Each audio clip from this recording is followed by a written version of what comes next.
Greetings and welcome to episode 56 of CultureWatch Radio. I'm Mark Rabich and with me is Bill Muhlenberg. Good day to you, Bill. Hey, great to be with you again. And I thought that what we could talk about was what happened recently in Canberra. It seems that, I know because I was actually there, that a fairly sizable crowd of people gathered before Parliament House, and it was absolutely amazing. And you've written an article about it. What do you have to say about it as someone who was sort of observing, I suppose, from another city in Melbourne? Yeah, well, this is one of those times where probably I should be interviewing you because, as you say, you were there. So we certainly will be asking you your views of, firsthand experience. I did, as you say, write a piece that afternoon. From everything I was gleaning, there was tons of stuff coming through, of course, on the social media. People were putting up pictures and videos, although I've been told often now, especially after, that there seemed to be a deliberate block on in Canberra that prevented people from live streaming and all that stuff. So you may or may not have more knowledge on that, but despite what could have been a bit of opposition from the Canberra government, it did go ahead indeed, and, well, numbers are always hard to estimate in these things. Some have said 1 million, some have said more. Of course, the lamestream media gave us our usual couple thousand baloney or 10,000. They lie through their teeth. This was a huge rally, and put together very quickly and in many ways inspired by the Canadian Freedom Convoy. So give us a few impressions of your time there, Mark. Well, yeah, to get there, I drove with my wife through the night actually to arrive in Canberra just as the crowd was sort of crossing one of the road bridges actually, and amongst a whole bunch of other cars who just sort of swerved off onto the nature strip. We just parked very hurriedly and got our things together, put some sunscreen on and a hat and started walking with them all. And I mean, it really, you didn't see the amount of people until you actually climbed this sort of embankment up towards the road and got on the road itself and then looked up the road towards Parliament House, and it was just the most astonishing view. You just saw this sea of people and flags stretching the entire distance to Parliament House. And I mean, I've been to a handful of these marches in Melbourne as well, but I just couldn't believe what I was seeing, especially knowing that Canberra doesn't have the sort of population, like you're talking 4 or 5 million or so in Melbourne, and so it's relatively easier to gather. It's still quite impressive to gather 200 or 300,000 people or more.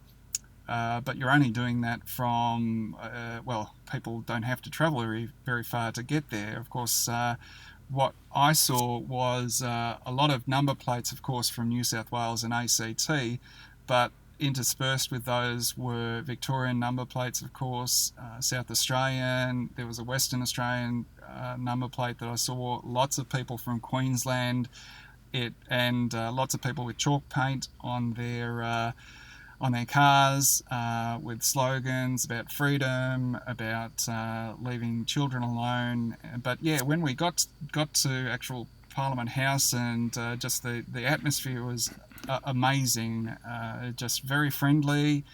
It amazes me that the narrative survives still amongst people, that they feel that there's something to be feared from these people. It's just, as far as protests go, it's certainly on the other end of the spectrum to what you see with a lot of things like Black Lives Matter and those sort of lefty protests that sometimes end up with people being quite angry and leaving rubbish afterwards. That was something else. There were pictures shown of the lawns after people had left.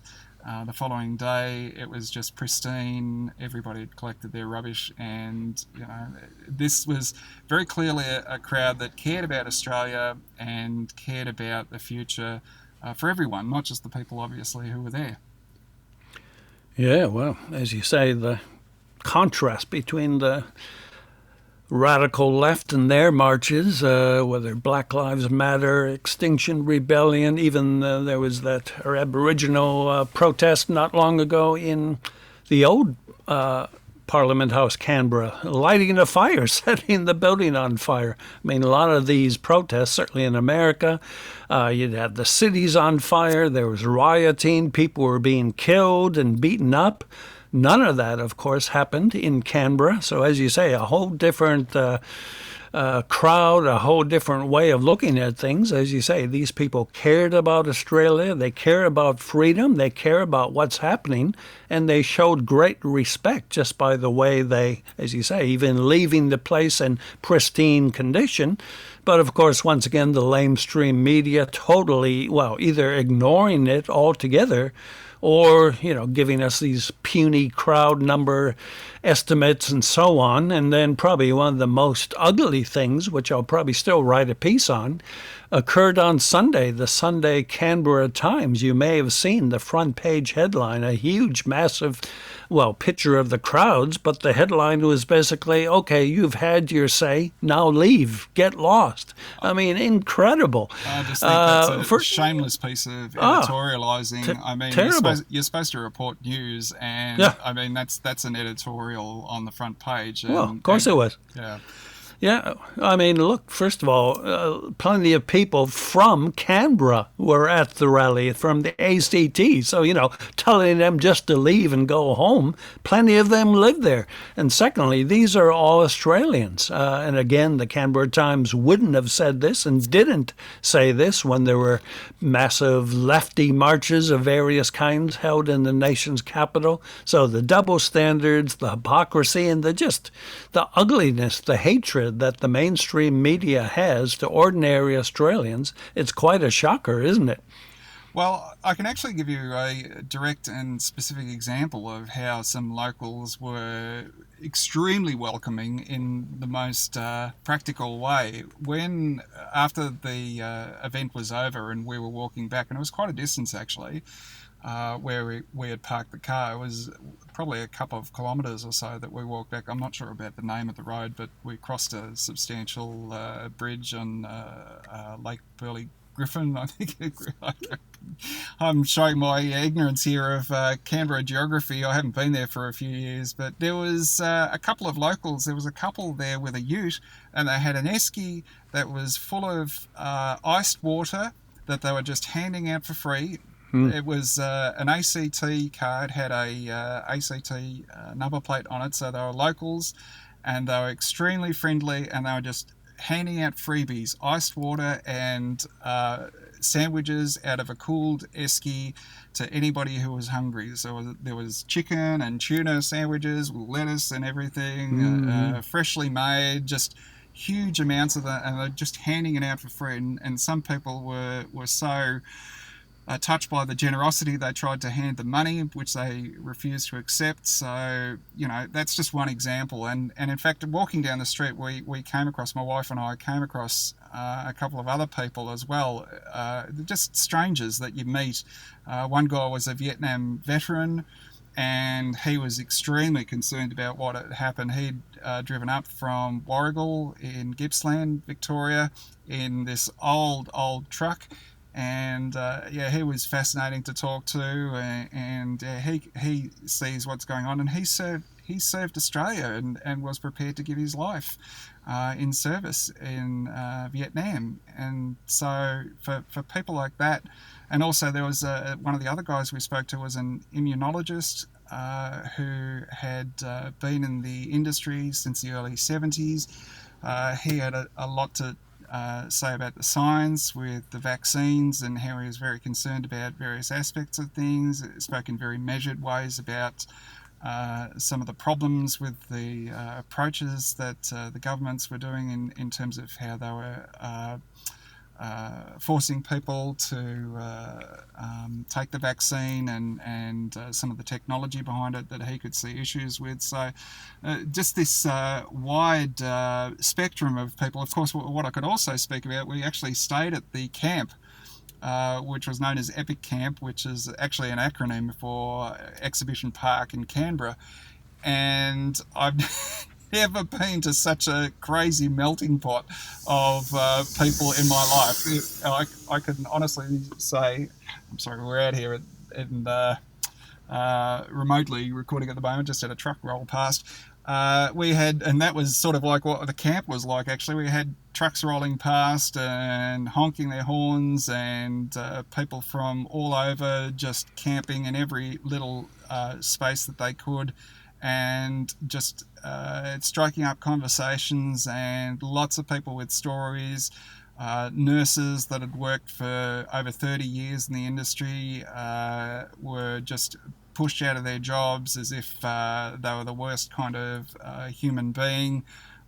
Just some really amazing stories, and just an amazing feel as well. There was no tension really in the air. It was very, very friendly, even though people were tightly packed together.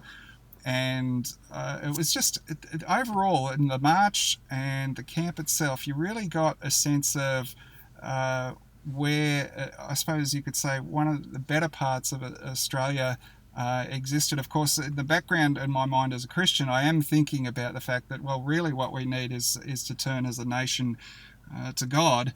And that really is something that does need to be emphasised behind this. It's all well and good for us to have our freedoms restored the way they were before they took them from us almost a couple of years ago.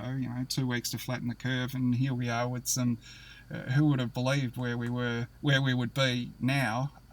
But yeah, I just. Still, it's a step in a positive direction that people can see that there's a problem. And you do have some people there was a camper van there. There's a number of Christians that we met there as well who were being quite evangelistic, and there were some open hearts with people as well. They can see that something's wrong and they don't really understand why. And so there really are opportunities for the gospel mixed up with all of this as well, which is fantastic. Yeah, well, as you say, the great response of ordinary Canberrans, the Christian element, the hospitality, the openness, again, very similar to what we see in Canada. As I say, the Canadian Freedom Convoy in good measure inspired the Canberra rally, as it's been inspiring freedom convoys and rallies all around the world as we speak. And we had the same thing in Canada. A lot of Christians involved in this, people opening their homes, feeding the truckers, offering them places to stay, so many things. When some of the lousy leaders there said you're not allowed to buy petrol or diesel, the people in the thousands would get their jerry cans, fill it with diesel, and take it to the truckers. Bring them food. Well, at one point, again, one of the leaders in one of the states or territories there said, well, we're going to send the tow trucks and tow you guys away. And only to find that when the tow trucks got to the convoy, they ended up joining the convoy. They sided with the truckers and did not go with the totalitarians. And that's exactly what we're now seeing as we speak. Trudeau has declared a state of emergency, bringing up powers not really raised since the war. He's declared war on the truckers. And, well, this could backfire big time. Already a number of the premiers of the states there are saying, no, this heavy-handed tyrannical backlash is just not on. So as we speak, things are really going to hot up big time in Canada. But that's exactly why, well, hundreds of thousands went to Canberra just this past weekend. They could see the writing is on the wall as we comply more and more with unjust, over-the-top dictates. Guess what? The rulers become emboldened. They give us more tyranny, more bootstraps on the neck. So it's a real sense that people power is working. People have had enough. They're seeing most of our politicians are not responding. They're not doing what's right by the people. So people are taking things into their own hands. They're making a protest. They're doing it for the most part peacefully, politely, respectfully, but they're saying enough is enough. The government is not listening, so we will just crank up the volume and we will let our voices be heard. So, any other highlights that you might mention about the weekend rally? Well, you put me on the spot there. I would have to have a think about that. Well, actually, I can tell you. I mean, we've left Canberra now and have driven quite a way north. In fact, well past Sydney, and just to sort of have a bit of a break. And it's been fascinating to see people with, I mentioned the chalk paint on cars earlier. Well, you'd be driving along the Pacific motorway or highway, whatever it is, and then a car would pass you and honk their horns because we had a little freedom sign on the back, and of course they were covered in chalk paint or something like that, and you know, we were hundreds of kilometres away from Canberra, you know, thumbs up, and lots of friendliness. So yeah, it really is interesting to see total strangers being incredibly warm, incredibly helpful, and friendly. And the contrast with, well, you saw it. That video of that woman who crashed into that other woman's car in Yes. Canberra, and was just, I mean, crazy. That sort of thing. I just I find it astonishing that someone can be so self-righteous and so full of themselves to think that they're actually doing something good by deliberately ramming into someone else's car like that. So yeah, the contrast is really quite astounding. And I guess if we want to look forward to whatever the future will be, whether it be here in Australia or Canada or somewhere else, you really need to look at the kinds of things that just take a step back and see what the kinds of things that these people are actually doing, and their attitude towards others. And as we've seen with Justin Trudeau, I mean, he's made all kinds of threats to people, and we've seen similar things with Mark McGowan saying, oh, your life will be really difficult. Michael Gunner in the Northern Territory. Dan Andrews, of course, we know, who's locked up people for the longest, you know, time in all the world, you know, and something surely must figure in your mind to say, well, hang on, these people aren't being kind, and they're not being nice to others, they're not being warm, they're not being friendly. Maybe I need to question what they're actually doing. Is it actually right? So I hope that some people actually would just consider asking questions. Yes, well, in some, it's clear that people power is working. Already some of the states and territories in Canberra have started lifting restrictions, so the truckers' freedom convoy has worked, and hopefully we'll get some good results here. But the truth is, this has been a history-making weekend, and, well, praise God for people power, for people who are waking up and saying enough is enough. I think that's a good note to finish on. Bill, thanks very much for today. Thank you. And we'll see you again next time with another episode of CultureWatch Radio.